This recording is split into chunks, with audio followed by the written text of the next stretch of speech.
नमस्कार, राजीव टाइम्स से आपका स्वागत है। पश्चिम बंगाल चुनाव परिणामों में भारतीय जनता पार्टी की ऐतिहासिक जीत के बाद मध्य प्रदेश के कद्दावर नेता और कैबिनेट मंत्री कैलाश विजयवर्गीय भावुक हो गए। इंदौर में आयोजित एक प्रेस कॉन्फ्रेंस के दौरान विजयवर्गीय अपने आंसू नहीं रोक पाए। उन्होंने बंगाल में कार्यकर्ताओं के बलिदान और संघर्ष को याद करते हुए विपक्षी नेताओं पर तीखा हमला बोला है। दरअसल आपको बता दें, पश्चिम बंगाल में मिली जीत कैलाश विजयवर्गीय के लिए केवल एक चुनावी जीत नहीं है, बल्कि एक व्यक्तिगत और वैचारिक विजय है। प्रेस कॉन्फ्रेंस में मीडिया से बात करते हुए मंत्री विजयवर्गीय फूट फूट कर रो पड़े। उन्होंने कहा कि बंगाल को देश विरोधी तत्वों का गढ़ बना दिया गया था। विजयवर्गीय ने अभिषेक बनर्जी पर बड़ा हमला करते हुए उन्हें मच्छर खटमल करार दिया। उन्होंने तंज कसते हुए कहा है कि जिस अभिषेक बनर्जी ने गृह मंत्री अमित शाह को चुनौती दी थी, आज उनकी कोई औकात नहीं बची और वे बंगाल से गायब हैं। मंत्री ने साफ कहा है कि बंगाल आतंकवाद, नकली नोट और अवैध हथियार का गेटवे बन चुका था, जिसे प्रधानमंत्री मोदी और अमित शाह की जोड़ी ने सुरक्षित किया। तुष्टीकरण की राजनीति पर बरसते हुए विजयवर्गीय ने ममता बनर्जी और स्टालिन को भी घेरे में लिया। उन्होंने कहा कि सनातन धर्म को गाली देने वालों को जनता ने जवाब दे दिया है। स्टालिन को तमिलनाडु से भगा दिया गया और ममता बनर्जी का दोहरा चरित्र, एक तरफ गलत संस्कृत श्लोक पढ़ना और दूसरी तरफ हिजाब पहनना, अब जनता के सामने है। विजयवर्गीय ने भावुक स्वर में याद दिलाया कि कैसे टीएमसी की गुंडागर्दी के चलते भाजपा और आरएसएस के अनगिनत कार्यकर्ताओं की हत्या की गई और खुद उन पर भी कई फर्जी मुकदमे दर्ज हुए। उन्होंने अंत में कहा कि अगर आप पश्चिम बंगाल नहीं जीतते तो यह देश के लिए नासूर बन जाता।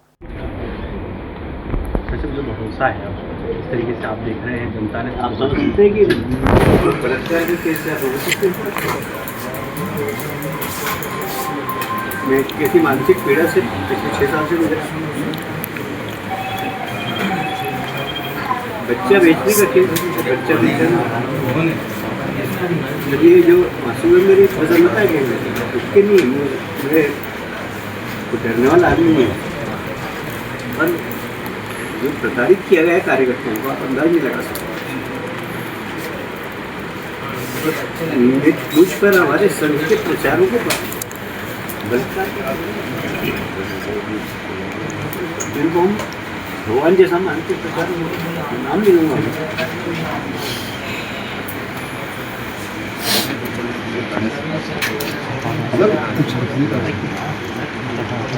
तो न्यायपालिका को धन्यवाद देना चाहता हूँ कि ममता जी ने हम सबको जेल में डालने की पूरी व्यवस्था कर दी।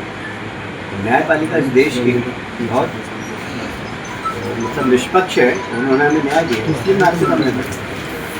इतने केस हम वो 38-38 केस जिसमें रेप जैसे केस हो, बच्चों को विदेशों बेचने जैसे केस जिसकी नान मिले वहाँ शासन का कितना विफल हो जाता है, इसी से अंदाजा लगाया जा सकता है कि आप जैसे लोगों पे जो केस किए गए, आपको जानने वाले जितने लोग हैं सब मानते हैं कि ये चीज़ें कभी सत्याग्रह भी नहीं कर सकते अकेला। पर जो वहाँ के लोकल लोग थे, जैसे आरती रेप की बात करें, संदेश थाली की बात करें, तो बात देखिए वो तो एक नेक्सस था। सीएमसी कुछ अधिकारी गुंडों वो नेक्सस चला रहा, वो प्रजा का डेमोक्रेसी थोड़ी वहाँ। अब आप यहाँ बैठ कर बंगाल की कल्पना नहीं कर सकते, कितना बता दें। मतलब आप जा रहे हैं, आपके ऊपर बम फेंका जा रहा है, आप जा रहे हैं, आपकी गोली चल रही है, समझ सकते हो मामला।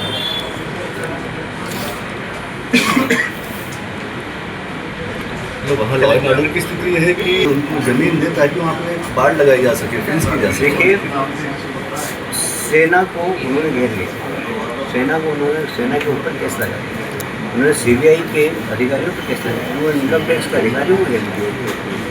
सीबीआई के कुछ अधिकारी हमारे मध्य प्रदेश कर रहे हैं, उनके वो ऑफिस में बैठे, उनके घर पर उनके मतलब वहाँ पर लॉ एंड ऑर्डर तो था ही नहीं, पूरे गुंडों को संरक्षण देते सकते।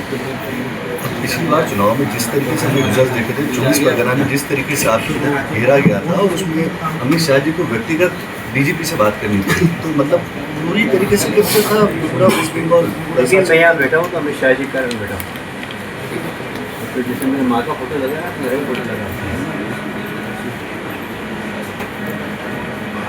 जो भरोसा आप जताया है वहाँ की जनता ने नॉमिनेट किया, कैसे आप देखते हैं कि उदाहरण हो चुके हैं मध्य प्रदेश प्रदेश हो गया, तमाम ऐसे राज्य, क्या आपको लगता है किस तरीके का भविष्य का अब बंगाल में? नहीं, बंगाल तो एकदम प्रोग्रेसिव प्रदेश है। देखिए, मोदी जी के विकास का जो एजेंडा है ना, उसकी आप कल्पना नहीं कर सकते वो क्या सोचते हैं। बताइए, 14 के पहले की मतलब देश की हालत, सड़कों की हालत देखिए, बिजली की हालत देखिए, कितना प्रोडक्शन बढ़ा है, देश की पर कैपिटा इनकम बढ़ी है, हम एक आर्थिक महाशक्ति बने, हमारी सेना दुनिया की तीसरे नंबर की। कैलाश विजयवर्गीय का ये भावुक रूप साफ जाहिर करता है कि बंगाल की जमीन पर भाजपा कार्यकर्ताओं ने किस स्तर का संघर्ष किया है। अब सवाल उठता है कि क्या इस प्रचंड जीत के बाद पश्चिम बंगाल में सालों से चली आ रही राजनीतिक हिंसा के दौर पर पूरी तरह लगाम लग पाएगी।